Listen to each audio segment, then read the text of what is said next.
Hey guys, I'm Dina from simplyhomecooked.com, and today I'll be showing you how to make this easy pumpkin cheesecake. And by easy, I mean it really is easy. Like most cheesecakes, everybody knows that there's a water bath method that you have to incorporate because then your cheesecake's gonna crack. Here, there is no water bath method, and I can guarantee you that cheesecake will not crack. I mean, you will get a smooth, crack-free, cave-free cheesecake. Just follow along and you'll see how I do it. So before we make the cheesecake, you want to get started on the graham cracker crust. In a bowl, add 2 cups of graham cracker crumbs, a 1/4 cup of golden brown sugar, and 8 tablespoons of unsalted melted butter. Now mix that all together until all the ingredients are well combined.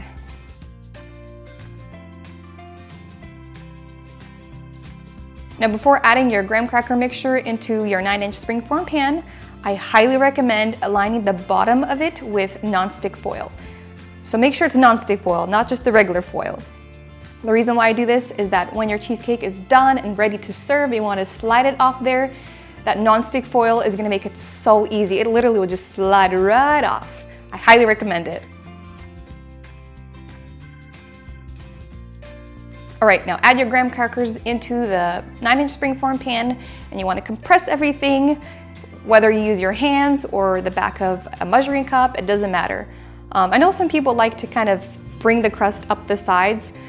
That's really up to you. I like to keep it all at the bottom. Now place your baking pan on a baking sheet, and then you want to pop it in the oven at 350 degrees Fahrenheit for about 10 minutes just to set the crust. And make sure that's on a baking sheet because that butter will melt more and it will find its way to the bottom of your oven. All right, once your crust is all cooled down, you want to just set it aside and begin working on the cheesecake. So before we get to the cream cheese part, you want to make the pumpkin part. So in a bowl, add 15 ounces of pumpkin puree along with 2 teaspoons of pumpkin pie spice. Now if you want your pumpkin cheesecake to have a more pumpkin-y flavor, you can add an extra teaspoon. Now mix that all together and set it aside. Now take out your stand mixer and then place on the paddle attachment. Then you want to add 4 8-ounce packages of softened cream cheese. So make sure your cream cheese is well softened at room temperature. Do not use cold cream cheese here. You're gonna end up with a really clumpy cheesecake. And unfortunately, even microwaving is not gonna work. I've tried that and it ends up like half melted, half clumpy, and it just doesn't look good. All right, now that your cream cheese is in, you wanna add 1 1/4 cups of granulated sugar and a 1/4 teaspoon of salt. Now I know everybody says when you make cheesecake, you don't wanna overmix, and that is very true. But that's before the eggs come in. So while there's just the cream cheese, you can beat the heck out of it. I mean, beat it really well. And during this process, you want it on high speed, and in between, turn it off and scrape down the beater bowl as best as you can. That's gonna ensure that you have no clumps in there and your cheesecake is gonna be super duper smooth. Now drop the speed to the lowest setting, and here's when you can start adding in 3 eggs. So you're gonna need 3 eggs, 3, that's 3, right? But don't do it all at once. You wanna add 1 egg at a time, and you want to mix as little as possible. So I actually like to lightly whisk each egg before I add them in, and make sure they're room temperature eggs. That's really important here too. So once you see, after you added the egg in, you see those, you don't see any more of those yellow streaks, that's when you know you can add the next egg in.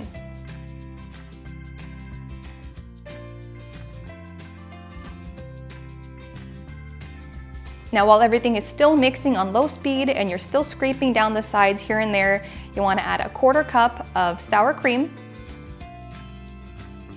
And lastly, add in that pumpkin puree mixture and beat it again on low speed just until everything is combined.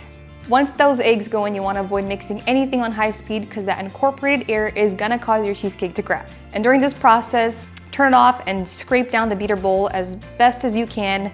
Now pour the cheesecake batter into your baked graham cracker crust and then smooth it out with a spatula, or you can just grip the sides and kind of shake it around so everything smooths out nicely.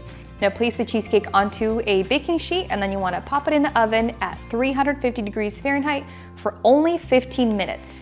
Then you want to drop the temperature to 250 degrees Fahrenheit, and then you want to bake it for about 1 hour and 30 minutes.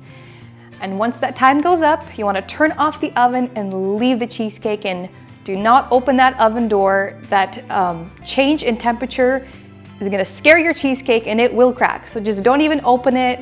Just leave it in there for as many hours as it needs to completely cool down to room temperature. And once it's cooled down, you can place it in your fridge for about 4 hours until ready to serve. Once your cheesecake is done, you can enjoy it as it is, or you can top it with some whipped cream, some cinnamon, or even some pecans, or even like a caramel drizzle. Enjoy it however you want. I hope you guys enjoyed watching this recipe, and I hope you guys make this cheesecake, and if you do, please leave some feedback. I would love to know how it turns out. Make sure to share, like, and subscribe to our channel so you guys never miss out on any of our new recipes. See you next time.